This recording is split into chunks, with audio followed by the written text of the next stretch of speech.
Hello everyone and welcome to the VBS. जितने भी new viewers हैं मैं सबसे रिक्वेस्ट करूंगा कि please subscribe the VBS channel and please press the bell icon. आज हम इकोनॉमिक कंडीशन के बारे में थोड़ा और इन्फॉर्मेशन लेंगे कि इकोनॉमिक कंडीशन इंडिया में चल क्या रही है। जो भी इंडिया में या फिर वर्ल्ड वाइड लोग रहते हैं सब अलग अलग कैटेगरी में डिवाइड होते हैं। For example upper class, middle class and lower class. उसके भी 3 सेग्रीगेशन है, upper class, middle upper class, lower upper class. उसी तरह से मिडिल क्लास भी 3 पार्ट में डिवाइडेड है, upper middle, middle middle and lower middle. Above poverty line है, बिलो पॉवर्टी लाइन है। इंडिया की 22% of the population below poverty line है।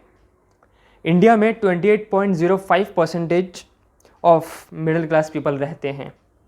उसमें से सिर्फ 3% अपर मिडिल क्लास है, यानी कि जो हाई स्टेटस वाले लोग हैं वो बहुत कम है। अगर मैं पॉवर्टी की बात करूँ तो इंडिया में पॉवर्टी ज़्यादा है। इंडिया में ज़्यादा सारे लोगों को खाना नहीं मिलता, उनकी basic necessities food, cloth and shelter पूरी नहीं हो पाती। बहुत सारे लोग हैं जो सड़क पर रहने को मजबूर है, स्लम्स एरिया में रहते हैं वो लोग। बहुत सारे लोग हैं जो क्वालिफाइड है बट उन्हें अच्छी जॉब नहीं मिलती। इंडिया की कंडीशन ये चल रही है। अगर मैं बिलो पॉवर्टी लाइन की बात करूँ तो सबसे ज़्यादा पॉपुलेशन है उसमें। और मैं जब हाईएस्ट लेवल की बात करूँ कि richest man of India, India में कितने बिलियनर्स हैं आप उंगलियों भी गिन सकते हैं। Just 50 billionaires. इंडिया में सिर्फ 50 बिलियनर्स हैं, यानी कि out of 137 crore of population सिर्फ 50 2 डिजिट नंबर के बिलियनर्स हैं इंडिया में, 50। और बाकी की पूरी पॉपुलेशन कुछ अपर मिडिल क्लास में है। जो अपर मिडिल क्लास तक आते हैं उनका स्टेटस थोड़ा हाई रहता है, मतलब उनके पास जो फाइनेंशियल फ्रीडम होती है वो उससे अपनी लाइफ आराम से एंजॉय करते हैं, वो अपनी लाइफ आराम से जी सकते हैं। उन्हें पैसों के लेकर कोई तकलीफ़ नहीं होती, फाइनेंशियली उन्हें कोई भी प्रॉब्लम नहीं होती है। बाकी जो मिडिल क्लास है, लोअर मिडिल क्लास एंड जो बिलो पॉवर्टी लाइन है, उनको इंडिया में बहुत प्रॉब्लम्स फेस करना पड़ती है, चाहे वो खाने को रिलेटेड हो, चाहे उनके घर के रिलेटेड हो, उनकी जॉब को लेकर हो। उनको प्रॉपर्ली एजुकेशन नहीं मिल पाती। ज़रूरी नहीं कि हर कोई स्कूल और कॉलेज जाके एजुकेशन ले। अगर वो पॉसिबल नहीं हो पाया तो ऐसे बहुत सारे सोर्सेस है। जब गवर्नमेंट ने इतने सारे स्कीम्स लेके आई है, गवर्नमेंट के जितने भी बड़े बड़े इंस्टीट्यूट्स हैं जो सोशल सर्विस कर रहे हैं वो उन्हें थोड़ा बहुत एजुकेशन दे सकते हैं, यानी बेसिक एजुकेशन तो उनको प्रोवाइड कर ही सकते हैं। बट इसमें भी बहुत सारा बोल सकते हैं कि कुछ पॉलिटिक्स है, बहुत सारी चीज़ों में कमियां हैं। ये इंडिया में कंटिन्यूसली चलता आ रहा है, इसलिए हम अभी भी डेवलपिंग इकोनॉमी हैं, हमें डेवलप्ड होना होगा। बट ऐसा माना जा रहा है, ऐसा अजम्पशन लगाया जा रहा है कि जो पॉवर्टी है, पॉवर्टी और इंडिया की डेवलपमेंट 2025 तक बढ़ेगी। पॉवर्टी कम होगी और इंडियन इकोनॉमी की डेवलपमेंट होगी 2025 तक। पॉवर्टी का परसेंटेज कम होगा। ऐसा 2011 के सेंसस में अरुण जेटली सर ने कहा था कि इंडिया की जो पॉवर्टी है वो उसका परसेंटेज डिक्रीज़ होगा। अब उसको डिक्रीज़ करने के लिए थोड़ा इनिशिएटिव लेना होगा, लोगों को हेल्प करनी होगी। गवर्नमेंट को जो भी बिलो पॉवर्टी लाइन में रहते हैं उनकी जो भी प्रॉब्लम्स है उन्हें समझ के उनका कुछ सोल्यूशन निकालना होगा। और एक बात और है कि पूरी तरह से हम गवर्नमेंट में छोड़ नहीं सकते। कुछ चीज़ें हमें जो हम कॉमन मैन है हमें भी करना होगी। सब चीज़ें, सारी जो स्कीम्स है गवर्नमेंट ही नहीं कर सकती ना। गवर्नमेंट के पास क्या होता है, एक प्राइम मिनिस्टर है, हर एक स्टेट में एक चीफ मिनिस्टर है, उनके बहुत सारे एमएलएज होंगे, प्राइम मिनिस्टर के बहुत सारे एमपीज़ होंगे, लेकिन वो कहाँ कहाँ तक जाएंगे? वो उनके हिस्से पे उनकी जितनी रिस्पॉन्सिबिलिटी है वो करेंगे, वो करे ना करे वो उनके ऊपर है। लेकिन हमें भी अपनी तरफ से रिस्पॉन्सिबिलिटी निभानी है। हमेशा हमें गवर्नमेंट पर डिपेंड नहीं रहना है। इसलिए तो हमारे प्राइम मिनिस्टर सर ने कहा है कि आत्मनिर्भर बनना है, बी इंडिपेंडेंट। तो इंडिपेंडेंस की तरफ हमें जाना है। हर साल हम इंडिपेंडेंस डे बनाते हैं, लेकिन अभी तक एक्चुअल इंडिपेंडेंट अभी तक कोई हुआ ही नहीं है। सिर्फ ब्रिटिश से हम इंडिपेंडेंट मिली है, बाकी चीज़ों में हम अभी भी कैद हैं। हम डिपेंडेंट बन चुके हैं, हमें उसको हटाना है, हमें इंडिपेंडेंट बनना है। आज मैं और बताऊंगा आपको कि एक वर्ड को लेकर बात करते हैं हम, अफोर्डेबल। बहुत सारे लोग हैं, अराउंड 85% ऑफ पॉपुलेशन, उनकी लाइफ में ये वर्ड जो है अफोर्डेबल उनको काट रहा है। उन्हें खाया जा रहा है। अगर उन्हें घर का सामान, बेसिक सामान भी खरीदना हो तो उन्हें देखना होता है कि जो हमारे जो हम अफोर्ड कर सकते हैं, जो हमारे बजट में है, हम वही खरीदें। जो हमारे बजट के बाहर है हम उसको देखेंगे भी नहीं। क्या फ़ायदा देख के हम खरीद ही नहीं पाएंगे। तो हम रेस्टोरेंट में जाते हैं, होटल्स में जाते हैं, तो मेन्यू में जो लिखा होता है डिशेस से पहले हम राइट साइड में देखते हैं कि प्राइस क्या है। प्राइस देखते हैं, हाँ ये 150 का है, 200 का है, ये हमारे बजट में है। फिर देखते हैं कुछ 350 का, 400 का है, ये नहीं ये हमारे बजट में नहीं आया, हम नहीं ले सकते, ये अपने बच्चों को मना कर देते हैं। बस जो अफोर्डेबल ये वर्ड है, ये हमारे लाइफ को खा रहा है ये। और जो बजट है, budget economically and budget friendly, ये सारे वर्ड्स हमारे लाइफ को खाए जा रहे हैं। हम हमेशा बोलते रहते हैं कि इन्फ्लेशन बढ़ता जा रहा है, इन्फ्लेशन बढ़ता जा रहा है। तो मैं आपको बता दूं, इन्फ्लेशन अब नीचे नहीं आएगा, इन्फ्लेशन बढ़ता ही जाएगा। इसको जानने के लिए हम थोड़ा हिस्ट्री के बारे में बात करते हैं। अगर 2000 की बात करूं मैं, या फिर 2000 से पहले 1990 की बात करूं, 90s के ज़माने की बात करूं, तो अगर उस टाइम पे किसी महीने की इनकम 10 रुपये थी तो दैट्स ओके, चल जाएगा। महीने की इनकम आपकी अगर 10 रुपये है तो आपका घर चल सकता है। जैसे जैसे टाइम बढ़ा, एक डिकेड कंप्लीट हुआ, 2000 आया, आपकी महीने की इनकम बढ़ के हो जाएगी 100 या 1000। तो पर मंथ आपको 100 या 1000 रुपये तक की आपकी इनकम होनी चाहिए, तब जाके आपका घर चलेगा। फिर उसके और 10 साल बाद आगे 2010 में अगर आपकी इनकम 10,000 पर मंथ है तभी आपका घर चल सकता था। 10,000 अगर आपकी इनकम है पर मंथ तभी आपका खर्चा चल सकता है। यानी कि वैल्यू बढ़ती जा रही है। पहले 10 रुपये में हो जाता था, फिर 2000 आया तो 100 रुपये में, फिर और 5 साल बाद 1000 रुपये में। अब 2010 आ गया, टेक्नोलॉजी एडवांस्ड हो गई है, इतना कुछ महंगा हो गया है, हम डेवलप कर रहे हैं, हम ग्रो कर रहे हैं। Change is the rule of nature, मैं हमेशा बोलता हूँ, change is the rule of nature. फिर 2010 आया, 2010 में हमारी इनकम होना चाहिए 10,000 पर मंथ, तब जाके हम एक एवरेज फैमिली चला सकते हैं। अब 2020 आ गया है, 2020 में अब 1 ज़ीरो और ऐड हो जाएगा। अब हमारी इनकम महीने की होना चाहिए 1 लाख पर मंथ, तभी हमारा घर चलेगा। Yes, 1 lakh per month. आप खुद देख लीजिए, जो भी आप वीडियो देख रहे हैं, मैं आप सभी को बोलता हूँ कि आप अपने घर में चेक करिए। आपके घर में 1 तारीख से लेकर, महीने की 1 तारीख से लेकर लास्ट डेट, पूरा महीना, 30 दिन, 31 दिन, जो भी महीना है, वो पूरा महीना कितना खर्चा हुआ है, कहाँ कहाँ खर्चा हुआ है, क्यों हुआ है, आप खुद एनालाइज करिए। एक बुक लीजिए, एक मंथ लिखिए। जैसे मंथ स्टार्ट हो रहा है सितंबर, तो सितंबर में 1 से लेकर 30 तक लिखिए।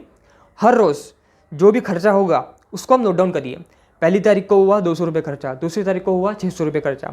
ऐसे करते करते पूरा महीना 30 तारीख तक आप पूरा अपना खर्चा लिखिए। फिर जब महीना एंड हो जाएगा तो आप पूरे महीने की जो आपने खर्चा किया है, जो एक्सपेंसेस आपके पूरे मंथ के हैं, उसको कैलकुलेट करिए। फिर आप बताइए कि कितना खर्चा होगा, आपको एनालाइज करिएगा। वो तो सिर्फ खर्चा ही हुआ है। खर्चा करने के बाद इसके अलावा आपने सेव कितना किया है और कितनी इनकम आपको आई है, ये पूरा आप एनालाइज करिए।